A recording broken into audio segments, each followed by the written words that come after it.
नमस्कार बच्चों।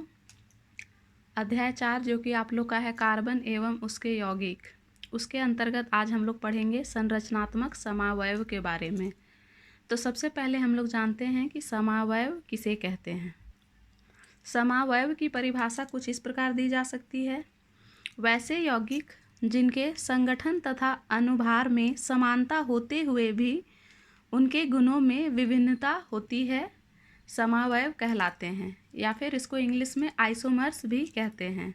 यौगिकों को आइसोमर्स कहेंगे और यौगिकों के इस गुण को समावयवता या फिर आइसोमेरिज्म कहेंगे। यह गुण जिसके द्वारा यौगिक भिन्नता दिखलाते हैं उसको हम लोग आइसोमेरिज्म या फिर समावयवता कहेंगे। अब हम लोग देखते हैं संरचनात्मक समावयव, जिसको कि इंग्लिश में स्ट्रक्चरल आइसोमर्स कहते हैं, वह क्या है। इसकी परिभाषा कुछ इस प्रकार दी जा सकती है: यदि किसी यौगिक का अणुसूत्र और अनुभार एक ही हो परंतु उसके अणु की संरचनाओं में विभिन्नता हो, ऐसे यौगिक संरचनात्मक समावयव कहलाते हैं, मतलब स्ट्रक्चरल आइसोमर्स। और यौगिकों के इस गुण को संरचनात्मक समावयवता कहते हैं। यौगिक कहलाएंगे संरचनात्मक समावयव और यौगिकों का यह गुण कहलाएगा संरचनात्मक समावयवता, जिसको कि इंग्लिश में स्ट्रक्चरल आइसोमेरिज्म कहते हैं। इसको हम एक उदाहरण के द्वारा समझते हैं। उदाहरण के लिए हम लोग लेते हैं ब्यूटेन। ब्यूटेन का सूत्र है C4H10।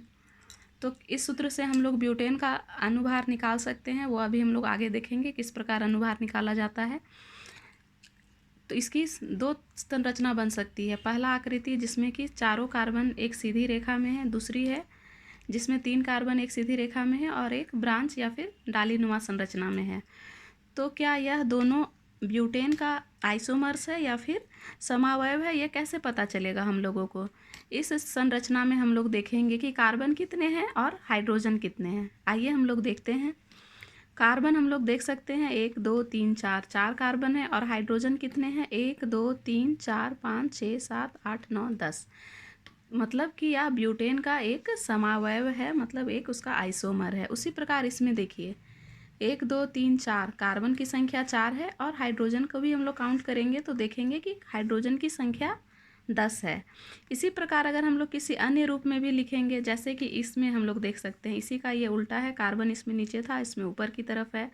तो यह भी एक ब्यूटेन का ही संरचनात्मक समवयव है, लेकिन यह दोनों सेम है, इसलिए यह इसको हम लोग अलग से नहीं दर्शाएंगे। का ब्यूटेन की 2 संरचनात्मक समवयव है, जिसमें कि पहला ये है, दूसरा ये है। 2 ही स्ट्रक्चरल आइसोमर्स हैं ब्यूटेन के। अब हम लोग देखते हैं कि ब्यूटेन का जो अनुभार है वह हम लोग किस प्रकार ज्ञात करेंगे। अनुभार ज्ञात करने के लिए पहला स्टेप है हम लोग को उसका सूत्र C4H10, यह ब्यूटेन का सूत्र है। तो इसमें हम लोग देखते हैं कार्बन की संख्या कितनी है, 4 है और हाइड्रोजन की संख्या 10 है। तो इसको हम लोग दूसरे रूप में इस प्रकार लिख सकते हैं 4 कार्बन 4 इंटू C ऐसे लिख सकते हैं, प्लस 10 इंटू H, हाइड्रोजन 10 है। तो कार्बन का परमाणु भार, जैसा कि हम लोग को पता है कार्बन की परमाणु संख्या 6 होती है और परमाणु भार 12 होता है। और हाइड्रोजन का कितना होता है, परमाणु संख्या और परमाणु भार दोनों 1 होता है। तो इसमें हम लोग 4 गुना कार्बन का परमाणु भार, चूँकि हम लोग को अणु का भार निकालना है इसीलिए हम लोग इसका संख्या नहीं लेकर के भार लेंगे। परमाणु भार 12 प्लस 10 गुना 1, तो यह हो जाएगा 12 चौक 48, 58 यू से इसको करेंगे हम लोग एटॉमिक मास यूनिट। इसको हम लोग एटॉमिक मास यूनिट, ये कक्षा 9 का है, हम लोग 9 में देख चुके हैं। तो हमारा ब्यूटेन का क्या आ गया, यौगिक या फिर अनुभार कह लीजिए 58 एटॉमिक मास यूनिट। तो ब्यूटेन के जितने भी आइसोमर्स होंगे उन सभी का अगर हम लोग भार निकालेंगे तो वह 58 एटॉमिक मास यूनिट आएगा और सारे आइसोमर्स का जो फार्मूला होगा वह C4H10 होगा। अगर किसी फार्मूला में कार्बन या हाइड्रोजन की संख्या में किसी प्रकार की भिन्नता आती है, अगर स्ट्रक्चर हम लोग को दिया हुआ है और उसमें H10 ना हो करके 9 या 8 है लेकिन कार्बन 4 है, तो वो क्या रहेगा, ब्यूटेन का आइसोमर्स नहीं रहेगा। इसी प्रकार हम लोग कुछ अन्य उदाहरण देख सकते हैं। अन्य उदाहरण में हम लोग पेंटेन का देखते हैं। पेंटेन का सूत्र जैसा कि आप लोग को पता है, पिछले के वीडियो में मैं बता चुकी हूँ, C5H12 पेंटेन का ये फॉर्मूला है।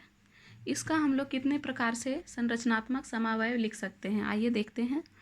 कार्बन 5 है तो पहले स्ट्रक्चर लिखने का पहला स्टेप है स्टेप 1, ये भी मैं पहले बता चुकी हूँ। पहले कार्बन की संख्या को लिखेंगे, मतलब कार्बन कंकाल को लिखेंगे। तो देखिए हम लोग 1 2 3 4 5, पहली तो संरचना ये हो जाएगी।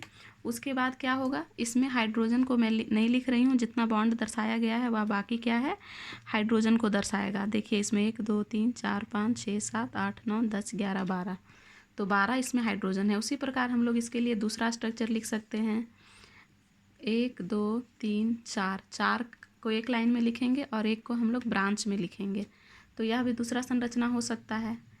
उसी प्रकार तीसरा हम लोग क्या लिखेंगे,